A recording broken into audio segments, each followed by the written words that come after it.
Ghazwa of Tabuk.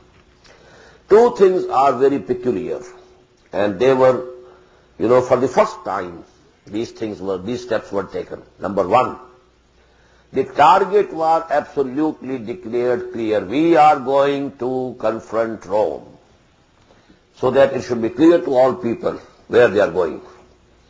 They should know it beforehand. Number two, that every mu'min has to go. This is the first and the last occasion during the whole lifetime of Muhammad sallallahu alaihi wasallam that it was made obligatory for every Muslim, compulsory. You may call it general mobilization in the modern terminology, but every Muslim had to go. So actually this expedition of Tabuk, the Prophet went there with 30,000 of companions, and he stayed there. Heraclius knew that this army has come, but because he had already recognized that Muhammad is the Prophet of Allah, and he knew it, I can't confront him. So he held back, he didn't come forward. And the Prophet ﷺ stayed there for about 2 or 3 weeks, about 20 days as far as I can recollect.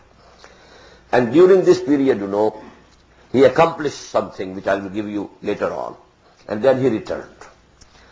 But what were the accomplishments of this journey? Number one, the Prophet ﷺ showed to the Roman Empire that Islam stands undaunted, not to be cowed down, ready to have a confrontation with the Roman Empire. It was the Roman Empire which receded back. They didn't come just like Mota. Because in Mota the Prophet himself was not present. But it was Tabuk now. The Prophet ﷺ was himself present, and he knew, Heraclius, that if I confront him, I'll be defeated. So, number one, this morale of the Muslims and this new state, Islamic state in the Arabian Peninsula, the morale of its citizens and all the mu'mineen, it rose high. Number two, when this Prophet stayed there for about 2 weeks or 3 weeks, he made treaties with all the tribes of that area, so that the borders of that Islamic state was become secure. So that was the second accomplishment that he got, sallallahu alaihi wasallam. The third was that through this expedition of Tabuk, the Prophet sallallahu alaihi wasallam made the munafiqeen absolutely exposed, and he took a stern action against munafiqeen after coming back. Liquidation of munafiqeen. That was the third accomplishment of this. Because when it was made clear that every mu'min has to go, whosoever didn't go, he became apparent. Although there is something which we shall read inshallah, that they came and they got the leave of the Prophet sallallahu alaihi wasallam due to some lame excuses. But but it became apparent who are they. And then their conspiracy that they had built a mosque as a center for their conspiracies.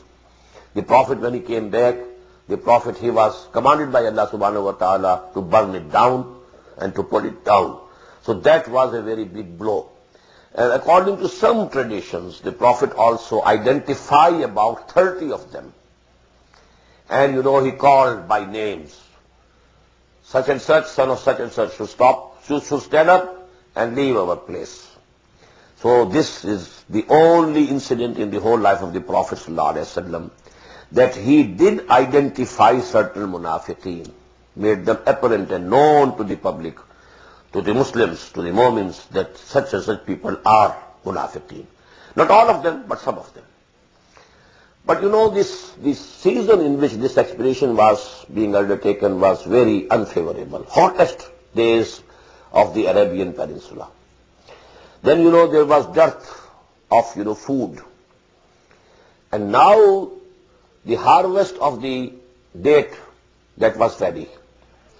And there was danger if it is not harvested at proper time, it will also decay. Because, harvesting the dates is not an easy job. Women cannot do it.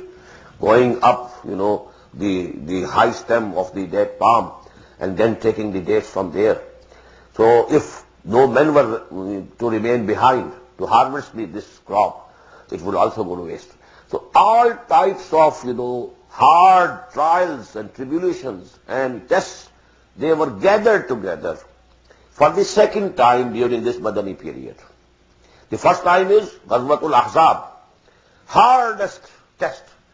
The moments, this Hizbullah was put to the hardest test.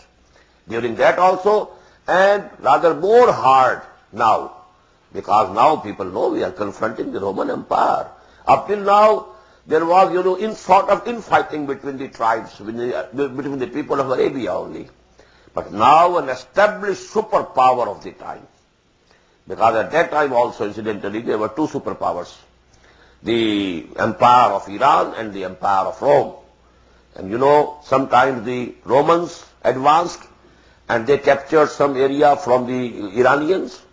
And on other occasions, the Iranians advanced and captured some area, the Syria and some part of Turkey from Romans. This was happening for the last 600 years or so. The history was, hanging. A seesaw, play was going on between these two empires, the Roman empires on the one hand and the Iranian empire on the other hand. That is why we find, in Surah Rum in Qur'an, Alif Lam Mim, Ghulibatir Rum fi adna al-ard, wa hum min ba'di ghalabihim sayaghlibun. So that is an incident which has been referred to in Qur'an also. So actually, these were the conditions in which nifaq came out. It became apparent. Munafiqeen could be identified plainly.